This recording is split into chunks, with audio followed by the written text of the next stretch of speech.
Welcome to this online class. आज के इस वीडियो में हम लोग इकोनॉमिक्स के 4 चैप्टर, जो कि आपका लास्ट चैप्टर भी है, फूड सिक्योरिटी इन इंडिया को पढ़ेंगे। भारत में खाद्य सुरक्षा। तो चैप्टर को समझाने के पहले मैं सबसे पहले आपसे अभी वर्तमान की जो अभी घटना घट रही है उस पर बात करना चाहूँगी। अभी आप देख रहे होंगे कि कोरोना महामारी से पूरी दुनिया प्रभावित है और जो लेबर क्लास के लोग हैं या फिर जो लोअर मिडिल क्लास हैं, उनके सामने भी 2 वक्त का खाना जुटाना मुश्किल हो गया है। कितने लोग मर रहे हैं। आप लोग भी रोज़ टीवी में देख रहे होंगे कि फैक्ट्रियां बंद हो चुकी हैं। जो अनस्किल्ड पीपल थे या जो प्राइवेट सेक्टर में थे, उनको नौकरी से निकाल दिया गया, तो उनके सामने भविष्य के लिए समस्या खड़ी हो गई। तो वो लोग पैदल ही 900 किलोमीटर 1200 किलोमीटर बहुत दूर दूर तक, जहां लॉकडाउन में गाड़ियां नहीं चल रही है, भूखे प्यासे बच्चे को टांगे हुए वे लोग अपने गांव की तरफ निकल पड़े। क्यों निकल पड़े? कि ताकि गांव में ही कुछ काम करके एक साथ वो कुछ खा सकें। ये तो आप सबको भी पता होगा, कोरोना महामारी ने सबकी बहुतों की आर्थिक स्थिति को झटका पहुंचाया है। तब आइए हम लोग अब खाद्य सुरक्षा पर बात करते हैं। सुरक्षा का अर्थ क्या होता है? सुरक्षा का अर्थ होता है कि हमें किसी चीज़ का डर नहीं है। तो खाद्य सुरक्षा का अर्थ क्या हुआ? मतलब कि भोजन को सहज रूप में उपलब्ध हो जाना।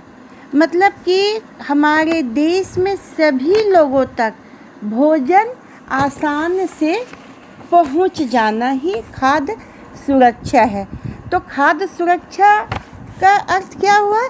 कि सिर्फ हमको 2 वक्त का खाना मिलना ही नहीं है। ये मतलब कि खाना मिल जाना ही मतलब फूड सिक्योरिटी नहीं है। इसका अर्थ क्या हुआ? कि ये सभी लोगों तक उस पहुंच हो सके, सभी लोगों के लिए उपलब्ध हो सके और सभी व्यक्ति को एक हेल्दी डाइट खरीदने के लिए पर्याप्त मात्रा में उसके पास धन हो। क्लियर? आइए अब आगे बढ़ते हैं। यहाँ तक तो आप समझ गए होंगे कि खाद्य सुरक्षा क्या है। अब जैसे कि खाना 3 चीज़ पर डिपेंड करते हैं खाद्य सुरक्षा। वो क्या क्या है? हमारा अवेलेबिलिटी उपलब्धता, एक्सेसिबिलिटी पहुँच, और तीसरा अफोर्डेबिलिटी मीन्स कि हम अफोर्ड कर सकें किसी भी भोजन को, हमारे पास पर्याप्त धनराशि हो। सपोज कि आप पूछेंगे कि उपलब्धता का क्या मतलब हुआ?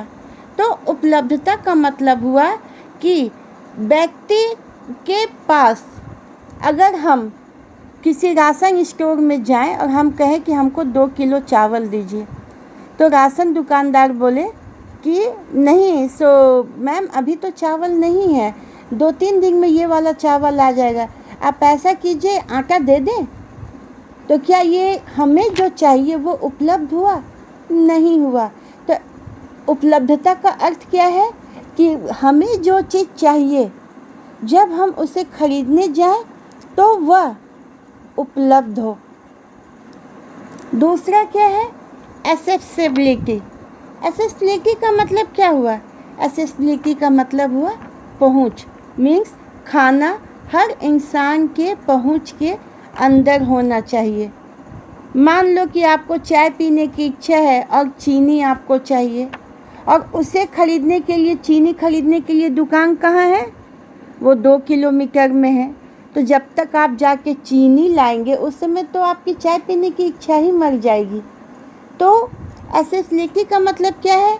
कि आपको जो चाहिए तो वो पहुंच के अंदर होना चाहिए। और लास्ट क्या है? अफोर्डेबिलिटी मीन्स सामर्थ्य, कि समाज के हर वर्ग की व्यक्ति इस स्थिति में हो कि वो संतुलित भोजन को संतुलित भोजन खरीदने के लिए उनके पास सफिशिएंट इनकम हो। ठीक है, आइए चलिए अब हम लोग नेक्स्ट टॉपिक की ओर बढ़ें। आपका नेक्स्ट टॉपिक है खाद्य सुरक्षा क्यों, वाई फूड सिक्योरिटी। मीन्स कहने का मतलब क्यों कि हम खाद्य को सुरक्षित क्यों रखें, समझ गए हैं? मतलब हम खाद्य को भोजन क्यों जमा करें। अरे यार, हम कमा किसके लिए रहे हैं? बनाओ, खाओ, ऐश करो, मन में तो यही सवाल उठता है ना।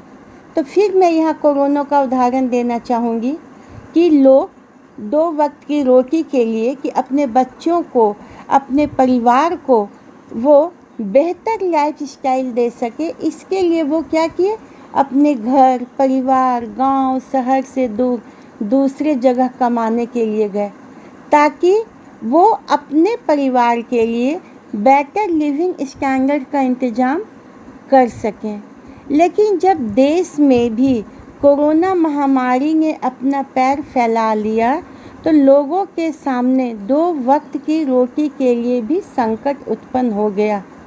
तो जो डेली वेजर्स थे या जो बहुत जिनका इनकम लो था या जिनके पास लेबर क्लास के लोग या मज़दूर लोग या फिर जो मतलब कि एकदम बीपीएल से भी नीचे, मतलब कि जिनके पास डेली के भी इनकम का कोई जुगाड़ नहीं था, वो पैदल ही चल पड़े।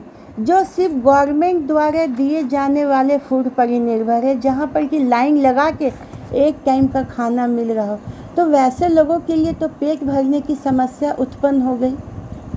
तो इसी सब के चलते क्या होता है कि जो समाज का जो इस टाइप के, इस वर्ग के जो व्यक्ति हैं, हमेशा खाद्य असुरक्षा से ग्रसित रहते हैं। वो हमेशा फूड इनसिक्योर रहते हैं, क्योंकि हमेशा कंडीशन तो उनके फेवर में नहीं रहेगा ना। आज काम मिला तो भोजन कर लिए, उस पैसे को थोड़ा बचाए तो कल के लिए भी रख लिए। लेकिन जब लगातार 8 दिन काम नहीं मिला तो स्टार्वेशन की स्थिति उत्पन्न हो जाएगी ना, भूखमरी की स्थिति उत्पन्न हो जाएगी। तब फिर अब क्या है, तो फूड सिक्योरिटी क्या है, क्यों होगा? ये तभी होगा जब हमारे देश में पर्याप्त मात्रा में उत्पादन हो, या तो हम खुद उत्पादित करें या फिर उसे आयात करें, और फिर क्या करें कि इसे फिर भंडार भी करें, ताकि किसी भी नेचुरल डिजास्टर जैसे बाढ़ है, महामारी है, जैसे भी कोरोना हम लोग झेल रहे हैं, किसी भी डिजास्टर के समय समाज के सभी वर्ग को 2 टाइम का खाना उपलब्ध हो सके। क्लियर? अब देखिए कि आगे हम लोग बढ़ते हैं।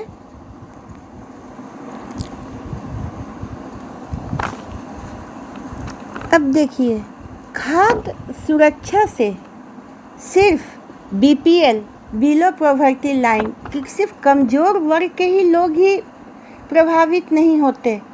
कभी कभी बीपीएल से जो ऊपर जो लोअर मिडिल क्लास फैमिली हैं, जैसे प्राइवेट स्कूल में टीचर हो गए, जैसे छोटे मोटे काम करने वाले हो गए, जैसे कोई दुकान में स्टाफ हो गए, जिनके पास मतलब कि काम करने पर मंथ में पैसे जिनको मिलते हैं।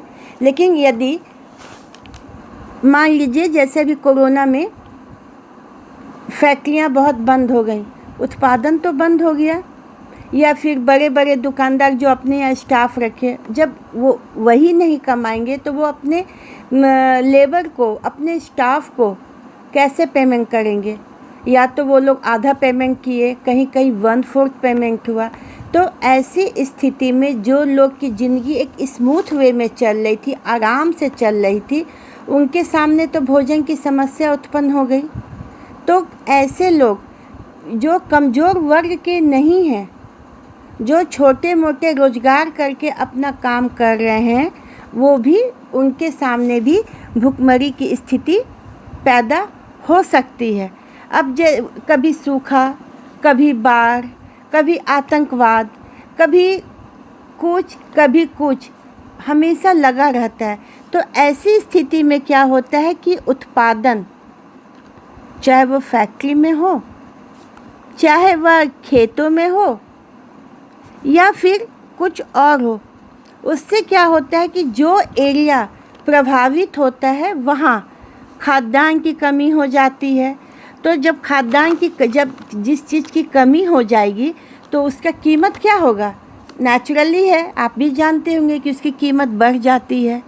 अब जो कुछ लोग हैं, जैसा मैंने अभी ऊपर बताया कि कुछ लोग हैं जो ऊंची कीमतों पर अफोर्ड नहीं कर सकते हैं, और यदि यह डिजास्टर या आपदा लंबे समय तक बनी रहती है तो क्या होता है कि सिर्फ वही एरिया प्रभावित नहीं होता है, यह देश के दूसरे हिस्सों को भी प्रभावित करता है। तो क्या होती है कि भुखमरी की स्थिति पैदा हो जाती है, और जब भुखमरी की स्थिति पैदा हो जाती है तब क्या होता है, अकाल की स्थिति उत्पन्न हो जाती है। अब फिर अकाल जब पड़ता है या जब महामारी होती है तो बहुत बड़े स्केल पर क्या होती है, मौत होती है, लोग मरने लगते हैं। हाँ, तो जब मरने लगा कि वो जिंदा रहने के लिए सारे भोजन को भी, क्योंकि जिंदा रहना है ना, या फिर गंदे पानी को करते हैं, तब फिर क्या होता है कि जब वो ऐसा यूज करते हैं तो शरीर का जो इम्यून सिस्टम है वो क्या होता है, गड़बड़ा जाता है, और ऐसे लोगों को महामारी भी क्या होती है कि जल्दी अटैक करती है। आप अपने किताब को खोलिए और उसमें देखिएगा कि भारत में जो सबसे भयानक अकाल पड़ा था वह 1943 में बंगाल का अकाल था। अकेले बंगाल में ही, सिर्फ बंगाल प्रभावित होता, अकेले बंगाल में ही 30 लाख से ज़्यादा लोग मारे गए थे। कोई दिक्कत है? लोग तो यहाँ तक कहते हैं कि बंगाल का जो अकाल हुआ था वो चावल की कमी के कारण हुआ था। आप अपने किताब में फ़ोटो देख रहे हैं कि कैसे लोग अकाल के चलते अपनी, मतलब कि जो सो गांव छोड़ के लोग दूसरे जगह जा रहे हैं, तो दूसरे जगह जाके उनकी स्थिति सुधर जाएगी क्या? काम क्या रेगुलर मिलने लगेगा क्या? नहीं। तो ऐसे लोग बहुत जल्दी ही जीवन की उम्मीद ही छोड़ देते हैं। अगर सरकार कितना भी राहत केंद्र चलाए तो आसानी से लाइन में लगिए, अभी कोरोना में देख ही रहे हैं, उसके बाद बहुत मशक्क़त के बाद भोजन प्राप्त होता है, ठीक है ना? तो कोई दिक्कत नहीं है। इस नेक्स्ट टॉपिक की ओर बढ़े। नेक्स्ट टॉपिक हमारा है खाद्य असुरक्षित कौन है? कौन वैसे लोग हैं जो आपको, अपने आप को फूड इनसिक्योर फील करते हैं, मीन्स कि वो हमेशा अपने आप को खाद्य असुरक्षित मानते हैं। तो इसमें क्या है कि सबसे पहले जिनके पास भूमिहीन, लैंडलेस, जिनके पास खेती करने के लिए अपनी भूमि नहीं है, जो दूसरों के खेत में काम करते हैं। इसके पिछले चैप्टर में भी मैंने आपको लखा सिंह का उदाहरण दिया था, या फिर आपको राम शरण, जो शहरी निर्धनता में राम शरण और ग्रामीण निर्धनता में लखा सिंह के बारे में बताया था पिछले वीडियो में, कि क्या है कि वो दूसरों के खेत में काम करता है, और जब दूसरे के खेत में काम करता है तो दिन भर मेहनत के बदले क्या मिलता, कभी कुछ अनाज या 50 रुपये, और 8 लोगों का परिवार है उसका, 2 टाइम का भी भोजन उसे नहीं मिल पाता है। तो इसमें है, तो आप समझ गए होंगे कि भूमिहीन, कि जिसके पास भूमि नहीं है। उसके बाद जो छोटे मोटे काम करके पैसे कमाते हैं गांव में या शहर में, जैसे क्राफ्ट, जो दस्तकार, जैसे उसमें आपको है कि जो मिट्टी के बर्तन बनाते हैं या छोटे मोटे काठ से खिलौने बनाते हैं और उसके दूसरे बेचते हैं, उससे जो उनको आय प्राप्त होती है वैसे उनका परिवार चलता है। या फिर पारंपरिक सेवाएं प्रदान करने वाले लोग, जैसे कि सैलून खोले हैं, वो घर घर जाके वो मतलब बनवाते हैं। तो लोग आज जिनके पास थोड़े से भी पैसे हो गए, वे अपने आप को सोचते हैं कि अगर घर में हम बुलाकर हम पत्थर पर बैठ के बाल बनवाते हैं तो इससे क्या है कि मेरा स्टैंडर्ड डाउन हो जाएगा, तो वो कहाँ सैलून में जाना पसंद करते हैं। तो जो इस तरह के पारंपरिक काम कर रहे हैं, जो अपने लिए सैलून अफोर्ड नहीं कर सकते हैं, जो मतलब अपना दुकान नहीं खोल सकते हैं, तो वो भी तो खाद्य असुरक्षित हुए ना, क्योंकि वो कमाएंगे नहीं तो वो 2 वक्त का भोजन कैसे जुटाएंगे। और भिखारी जो दूसरे के ऊपर डिपेंड हैं, और उसके बाद दूसरे खाद्य सुरक्षा से असुरक्षित वैसे परिवार हैं कि जिनकी फैमिली में जो कमाने वाले लोग हैं वो बहुत लो इनकम पर काम करते हैं, है ना, या फिर जो गांव में सिर्फ खेती में ही लगे हैं। तो ऐसे लोग मौसमी बेरोजगारी, जो इसके पहले भी मैंने आपको पढ़ाया था कि ये लोग है कि इतना कम उनको लेबर पेमेंट होता है, इतनी कम मजदूरी दी जाती है कि वो क्या होते हैं कि हमेशा उनके सामने 2 वक्त का खाने जुटाने की समस्या हमेशा बनी रहती है, और वे हमेशा क्या है कि खाद्य असुरक्षा से ग्रस्त रहते हैं। कोई दिक्कत है? क्लियर? अब आपकी किताब में 2 कहानी दी हुई है ना। इसमें एक अहमद की कहानी है जो कि आपको मतलब मैक्रो सिटी में बेंगलोर में रहता है ना। वो अपने 3 भाई 2 बहन और बूढ़े माँ बाप के साथ झुमरी तलरिया से बेंगलोर कमाने के लिए आया है। यहाँ पर वो कैसे काम करता है, तो वो जो रिक्शा चलाता है, और वो रिक्शा से जो उसको रोज़ आय प्राप्त होती है, उससे क्या होता है कि उसकी फैमिली चलती है। तो वो तो इरेगुलर इनकम है ना। हो सकता है कभी 10 सवारी मिल गई तो वो दिन भर में 400 रुपया कमा लिया। हो सकता है किसी दिन उसको दिन भर में 1 सवारी मिली, वो 40 रुपया 30 रुपया ही कमा पाया, तो क्या उसकी परिवार चल जाएगी? तो ये भी इरेगुलर इनकम है। उसके बाद है तो वो अपने दैनिक आवश्यकता कैसे पूरी करता है? तो अहमद को क्या एक पीला कार्ड प्राप्त है। एक लाल कार्ड होता है जो बिलो पॉवर्टी लाइन, एक होता है पीला कार्ड। तो पीला कार्ड से क्या है कि वो अपनी दैनिक जो ज़रूरत है, जैसे कि पर्याप्त मात्रा में उसको 1 महीना में गेहूँ, चावल, चीनी और मिट्टी का तेल उसको मिल जाता है। तो इन चीज़ों को क्या होता है कि वो बाज़ार की कीमत से उसको आधे कीमत पर पीले कार्ड में मिल जाती है। हाँ, तो फिर है कि जिस दिन सरकार की तरफ से पीले कार्ड वालों के लिए राशन की व्यवस्था की जाती है, उसी विशेष दिन को वो खरीदता है, और उसके बाद अपनी इस इरेगुलर इनकम से भी वह किसी तरह अपने परिवार का वो क्या है पालन पोषण कर रहा है। लेकिन क्या है कि अब आप देखिए कि अब इससे ये तो पता चल गया कि खाद्य असुरक्षित कौन लोग होते हैं। इसके पहले भी मैंने समझाया। तो ज़्यादातर खाद्य असुरक्षित अनुसूचित जाति, अनुसूचित जनजाति और अन्य पिछड़ी जाति के, जिसमें कुछ निचली जातियाँ जो इनके पास भूमि नहीं होती है, या फिर जिनके पास अगर खेत होता भी है तो उसमें उतना उत्पादन नहीं होता है, तो ये लोग बहुत जल्दी ही क्या है खाद्य असुरक्षित हो जाते हैं। या फिर एक औरत जिसका पति मर जाता है, वो अकेला कमाने वाला होता है।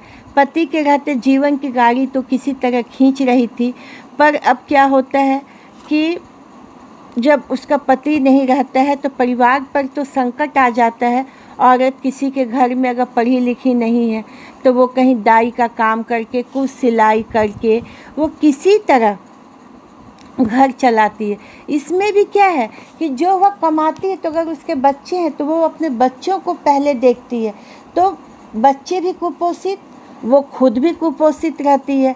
क्योंकि और यदि कम उम्र में कोई मतलब कि ऐसी स्थिति को प्राप्त कर लेती है, और अगर मान लीजिए कि वो गर्भवती है, प्रेग्नेंट है, तो ऐसी स्थिति में क्या होती है कि जब उसे ही पर्याप्त भोजन नहीं मिलता है दिन भर काम करने के बावजूद, तो फिर जो उसका होने वाला बच्चा है वो क्या होगा, वो भी तो कुपोषित होगा। तो हमारे जो खाद्य असुरक्षा से हमारे जो देश की जनसंख्या है उससे एक बहुत बड़ी आबादी खाद्य असुरक्षा से ग्रसित है। और इसमें बहुत सारे राज्य जैसे उत्तर प्रदेश, बिहार, झारखंड, उड़ीसा, पश्चिम बंगाल, छत्तीसगढ़, मध्य प्रदेश, हाँ, महाराष्ट्र के कुछ भाग, ऐसे राज्य में बहुत सारे लोग खाद्य असुरक्षा से क्या है, ग्रसित हैं। इसे अब हम यहीं समाप्त करते हैं। आगे का टॉपिक हम लोग नेक्स्ट वीडियो में देखेंगे। धन्यवाद।